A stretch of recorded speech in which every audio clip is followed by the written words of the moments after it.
So I wanted to follow up from my first video that I did with the B and sign and bring you along like start to finish, including program with this Audrey sign that I just finished. So I use Inkscape to do all my designings at the beginning. I send the client a couple of different fonts and then let them pick out one they like, and then I trace it, and that's where you see this red outline on top. Once I get the outline like I like it, I will delete the background, and then so I just have the red showing, and then I'll clean that up and get it how I like it, and then add an outline. So I upload my design from Inkscape to a program called Easel Inventables, and that's what I use to generate my G code. Once I get my G code, I put it into the Makerverse software, which runs this MakerMade, and then I cut it out. So I've got my sign all cut out, and then the next thing I do is lay down all the lights. I found that a tweezer is really easy to get it stuck down in the groove because those neon LED strips lights have an adhesive on the bottom. So I peel back the blue part and then just use a tweezer to really fit in that groove and make sure I have contact with the acrylic on the bottom and that it's in a good space. So when I lay down the silicone, I won't have any issues with it like not getting in the groove right or going in flat, because sometimes I did find when I wasn't careful, or like if you get it bunched up in a spot, then your silicone will pop up.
So now it's time to solder up all the strips that I cut to size.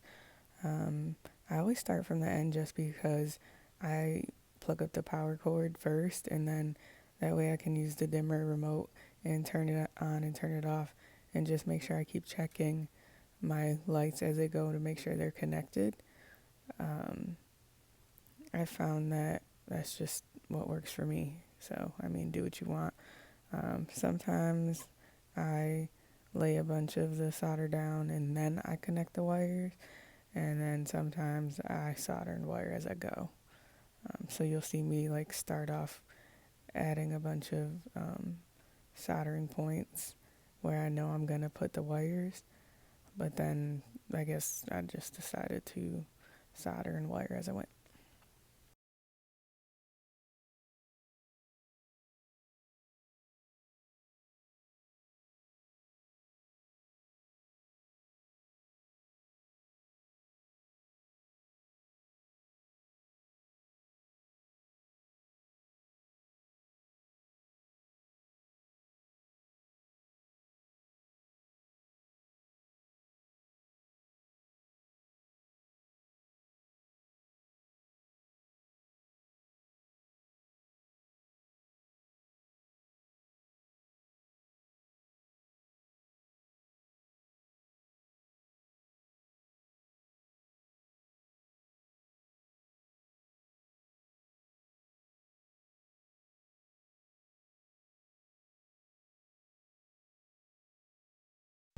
All right, it's lit. So let's add silicone.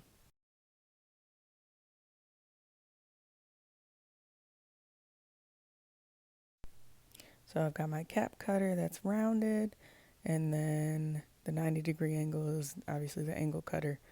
And you use the caps to cut like the ends, and then the angles anytime I'm making a connection.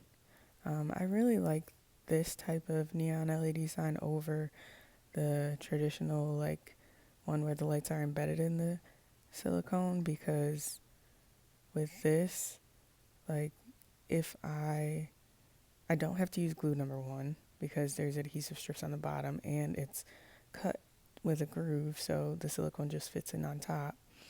And I don't know, I just feel like it looks cleaner, but I mean, everybody has their own personal preference. But as you can see here, I'm just kind of laying down my lights, and then I'll take my angle cutter and connect that Y. It does take a little bit of finessing. Sometimes you'll see me go back and try it again. But as you keep doing them, you get to kind of know how to like cut the curve, and where to put the end cap and push it in, leave a little room, because the silicone does have some give.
So this is just the novice one spray, and I just spray it on there and use a towel to wipe down all of the like silicone bits and some of the acrylic dust that got on it from being cut. I peeled the paper off the back. I tend to leave it on just so I don't scratch it all up.